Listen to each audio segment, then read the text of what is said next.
ओम नमः शिवाय। शिवजी सदा सहाय। ओम नमः शिवाय। गुरुजी सदा सहाय। जय गुरुजी। गुरुजी के चरणों में शत शत कोटि कोटि प्रणाम। जय गुरुजी संगत जी। आज गुरुजी की कृपा से मैं गुरुजी की किताब दिव्य आबा, जो हमारे लिए सबसे बड़ा गुरु ग्रंथ है, पढ़ने जा रही हूँ। आप सब संगत जी भी सुनिएगा। जय गुरुजी। सत्संग पहला। जन संपर्क अधिकारी को पुनः वाणी प्राप्ति। दिसंबर 1999 की शीत ऋतु मेरे लिए एक अति भयानक समाचार लेकर आई थी। धीरे धीरे मेरी आवाज़ कम होती जा रही थी और थोड़े से शब्दों के उच्चारण के लिए भी मुझे विशेष प्रयास करना पड़ रहा था। कर्ण, नासिका और कंठ विशेषज्ञ से मिलने के पश्चात ये लग रहा था कि दिल्ली की ये शीत ऋतु और धुंध निरानंद होते हुए और भी प्रतिकूल होने वाली थी।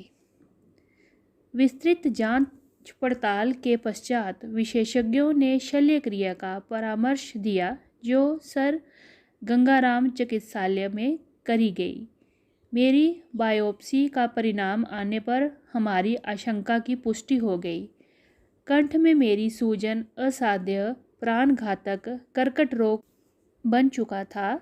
जब मेरी वाणी विकृत होने लगी, उसके मात्र 2 मास पश्चात मैं जैसे नरक में पहुंच गया था और इसका कारण समझ पाने में असमर्थ था। मैं सिगरेट, मद, तंबाकू या पान का सेवन नहीं करता था, पर ईश्वर ही पालक है। अपनी शल्य क्रिया के पश्चात 3 सप्ताह के विश्राम काल में, जिसने मुझे कुछ भी बोलने की मनाही थी, मैं गुरुजी की शरण में रहा। मैं और मेरी पत्नी, हम दोनों गुरुजी के पास मेरी दुर्दशा की अवस्था में पहुँचे थे, किंतु उससे पहले एक और परीक्षा देनी थी।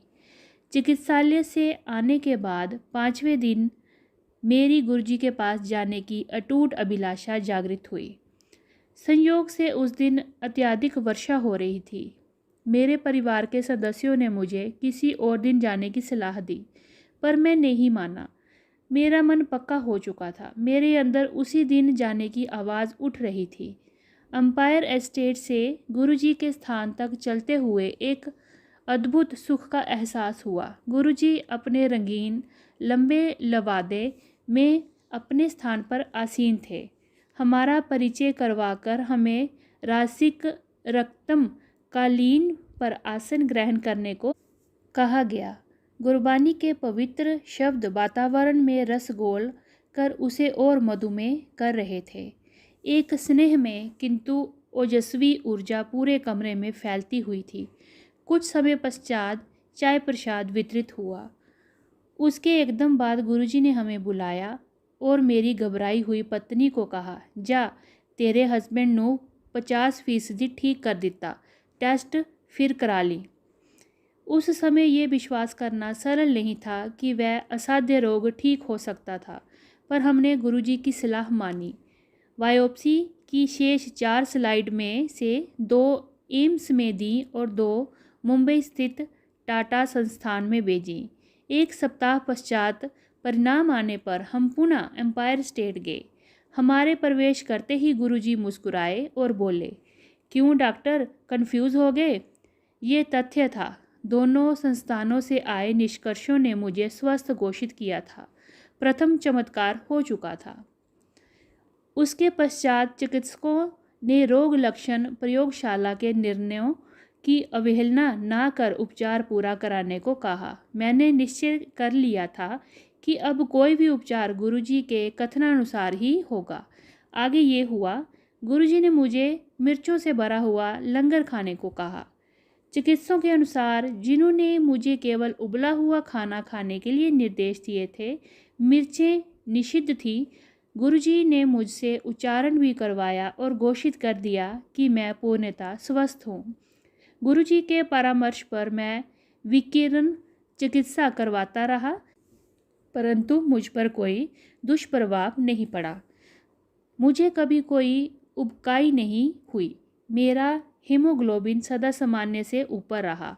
एकमात्र औषधि, यदि इसे ऐसा कह सकें तो, गुरुजी द्वारा अभिमंत्रित ताम्र लोटे में जल भरकर पीने की रही। इस क्रिया में पूरी रात्रि जल भरकर रखने के पश्चात प्रातःकाल आदि पीकर शेष से स्नान करता था।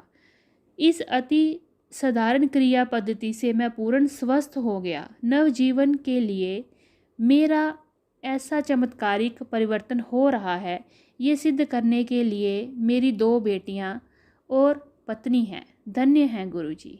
ये सत्संग अचलपाल अंकल जी का दिल्ली से है। जय गुरुजी, शुक्राना गुरुजी। ओम नमः शिवाय, शिवजी सदा सहाय।